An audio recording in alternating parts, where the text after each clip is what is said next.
नमस्कार, times now Navbharat पर आपका स्वागत है। आपके साथ मैं हूं राकेश पांडे। सवाल पब्लिक का के स्पेशल एडिशन में आगे बढ़ते हैं।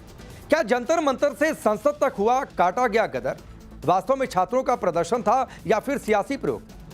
यह सवाल इसलिए है क्योंकि जिस तरह के आरोप विपक्षी पार्टियों के बीच में आंदोलन को हाईजैक करने को लेकर चल रहे हैं, उनसे यह सवाल खड़े हो रहे हैं। कहा यह जा रहा है कि चाहे कांग्रेस हो, समाजवादी पार्टी हो या फिर आम आदमी पार्टी, सब में होड़ मची है। और होड़ इस बात की मची है, यह दिखाने की मची है कि हम छात्रों के सबसे बड़े शुभचिंतक हैं।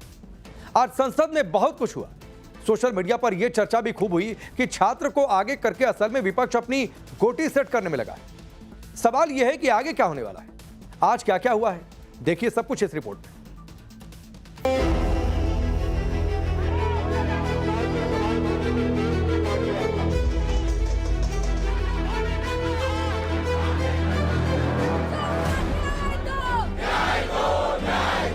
Deal with the students. पूरी चर्चा में बोलना ना, सुनिए ना, आपने बात कहा है तो सुनिए ना।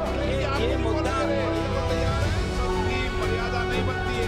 राजीनामा देना चाहिए और चर्चा करने के लिए तैयार है। आपने इनको बुलवा दिया क्या? समझौता कर लिया आपने क्या?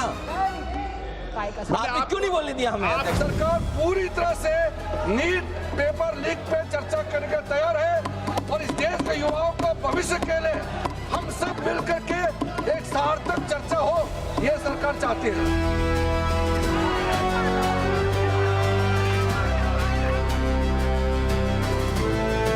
कौन संजय सिंह? आम आदमी पार्टी अरे छोड़ो यार, किसी सीरियस आदमी का सवाल पूछो।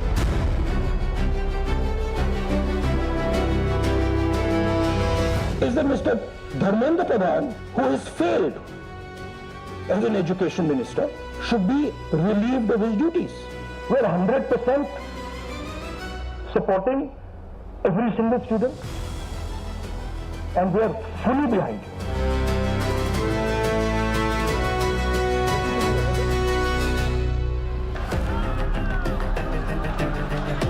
बड़ी गर्म हवा है, जरा संभल के चल। बड़ी शातिर है चालें, जरा संभल के चल।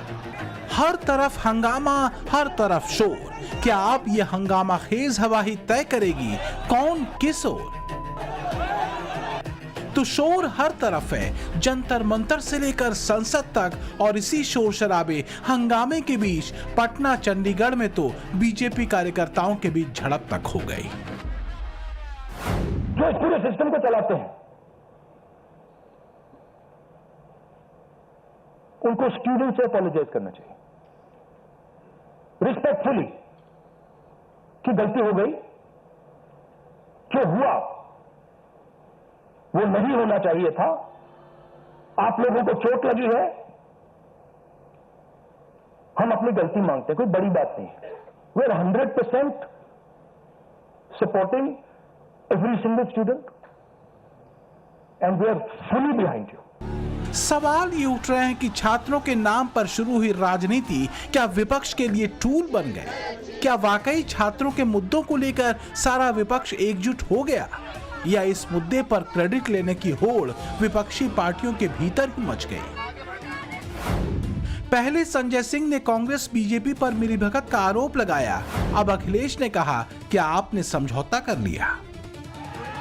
छात्रों के आंदोलन को राजनीतिक तौर पर कैश कराने को लेकर बेचैनी बराबर बढ़ी हुई है विपक्षी दलों में, संसद के बाहर भी और भीतर भी। संसद में तो अखिलेश यादव छात्रों के प्रदर्शन और कांग्रेस के अति के रिएक्शन पर हत्थे से उखड़ गए। उन्होंने स्पीकर पर यह आरोप लगाते पूछ लिया कि आपने कांग्रेस के साथ समझौता कर लिया। ये मुद्दा कांग्रेस, समाजवादी पार्टी, बीजेपी का नहीं है। ये मुद्दा युवाओं और छात्र नौजवानों का है। तो आपने इनको बुलवा दिया क्या? समझौता कर लिया आपने क्या? आपने क्यों नहीं बोलने दिया हमें? आपको मैंने बोलने के लिए कहा, एक मिनट प्लीज। नहीं, आपने समझौता क्यों कर लिया फिर? हम लोग का बात भी अखिलेश जी। नहीं, छात्र नौजवान क्या केवल? एक मिनट अखिलेश जी, एक मिनट। नहीं अध्यक्ष महोदय, ये पक्ष ठीक नहीं है अध्यक्ष महोदय। ये युवा, छात्र, नौजवान हम सब के हैं, हम सब लड़ रहे हैं उनके लिए। तो इधर अखिलेश बेचैन हैं, उधर आम आदमी पार्टी के नेताओं का हलक इसलिए सूख रहा है कि राहुल गांधी मुद्दे को लपक रहे हैं। तो वहीं कांग्रेस नेता आम आदमी पार्टी पर फायर हैं कि केजरीवाल उनसे पहले जंतर मंतर पर क्यों चले गए थे। समाजवादी इसलिए बेचैन हैं कि कांग्रेस महफिल न लूट ले, मतलब तिकड़म का तरबूज कटा नहीं उससे पहले ही लगता है बंटवारे को लेकर बवाल हो गया। कांग्रेसी इसलिए भड़के हुए हैं क्योंकि आम आदमी पार्टी सीजेपी के आंदोलन का श्रेय ले रही है और राहुल गांधी पर सीधे हमले कर रही है। आम आदमी पार्टी नेता संजय सिंह ने तो सोशल मीडिया पर यहां तक लिख दिया कि सीजेपी के धरने को कमजोर करने के लिए मोदी जी ने राहुल गांधी को अपने आवास पर बिठा दिया। तो वहीं जब राहुल गांधी के धरने की खबर कल अखिलेश को मिली तो वो भी दौड़े दौड़े पीएम आवास तक पहुंच गए। आप सब मेरे हो, आप हमारे हो, चिंता मत करना। कल जो हुआ, जो आपकी सरकार ने, आपके होम मिनिस्टर ने किया, उसके लिए आप देश के स्टूडेंट से माफी मांगिए। तो आपने इनको बुलवा दिया क्या? समझौता कर लिया आपने क्या? आपने क्यों नहीं बोलने दिया हमें अध्यक्ष महोदय? धापी मची है विपक्षी खेमे में। छात्रों के मुद्दे से ज्यादा ऐसा लगता है जैसे चिंता इस बात की है कि क्रेडिट कोई दूसरा न ले उड़े। तो एक तरफ राहुल गांधी लपक कर सीजेपी के मुद्दे को घेर चुके हैं, दूसरी तरफ आम आदमी पार्टी किचकिचा रही है। एक कदम और आगे बढ़ते राहुल गांधी ने प्रेस कॉन्फ्रेंस तक कर दी, लेकिन जब छात्रों के आंदोलन के क्रेडिट लेने वाला सवाल पूछा गया तो राहुल ये याद दिलाने लगे कि कल मेरे मुंह से खून निकल रहा था।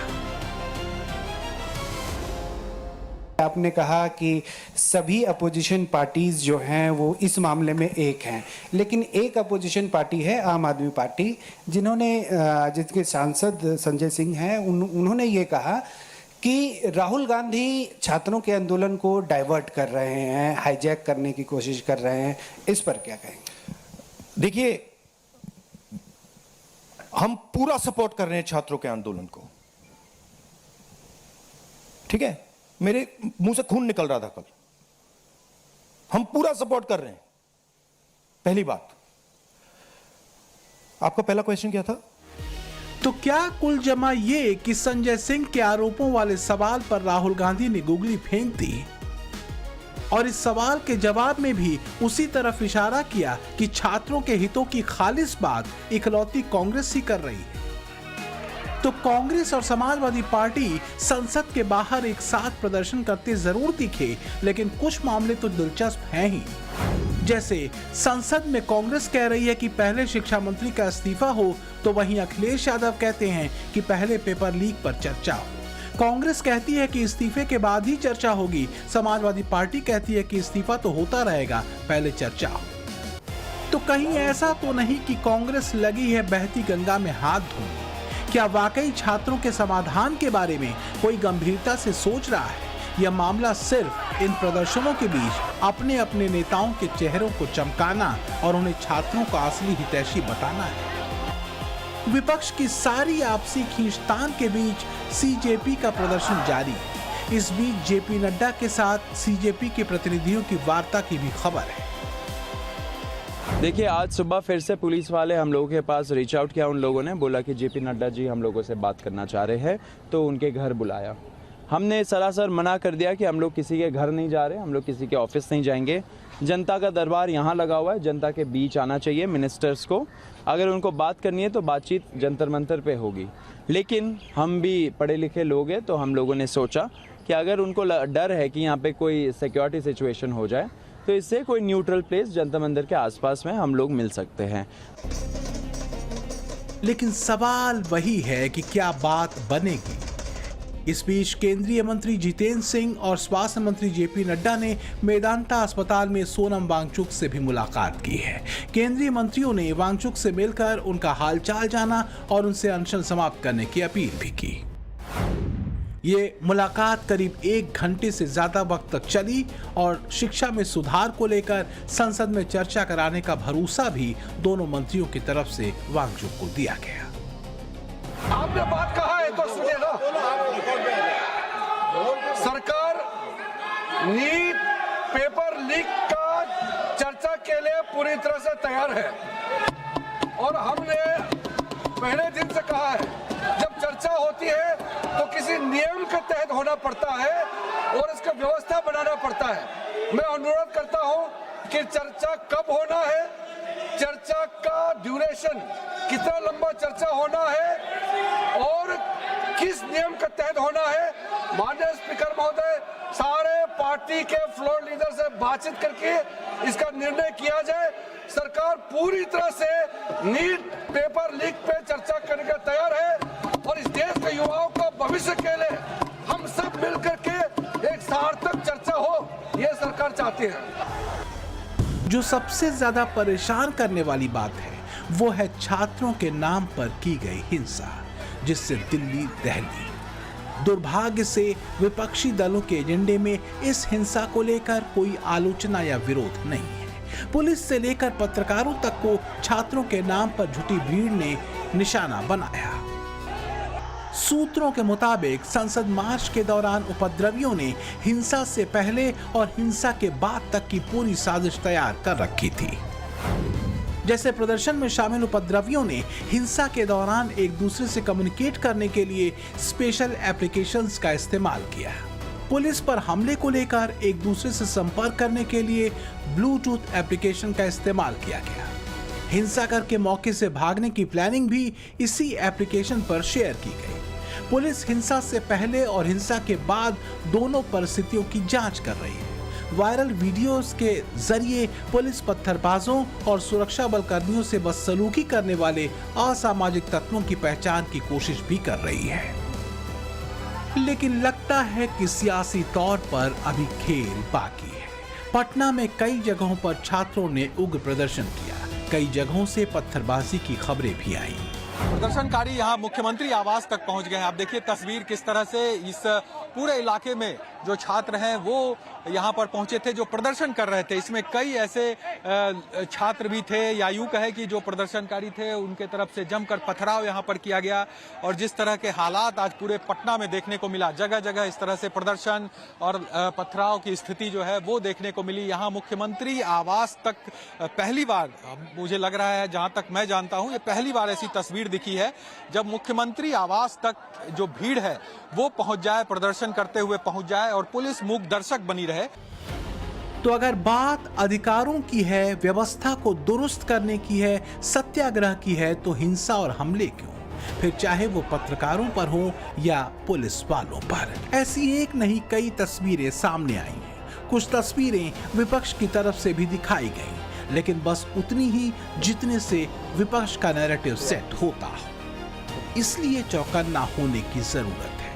छात्रों के नाम पर देश का माहौल बिगाड़ने की कोशिश ना हो। ठीक है कि मांगों के लिए प्रदर्शन हो, धरना हो, लेकिन अनुशासित हो और शांतिपूर्ण।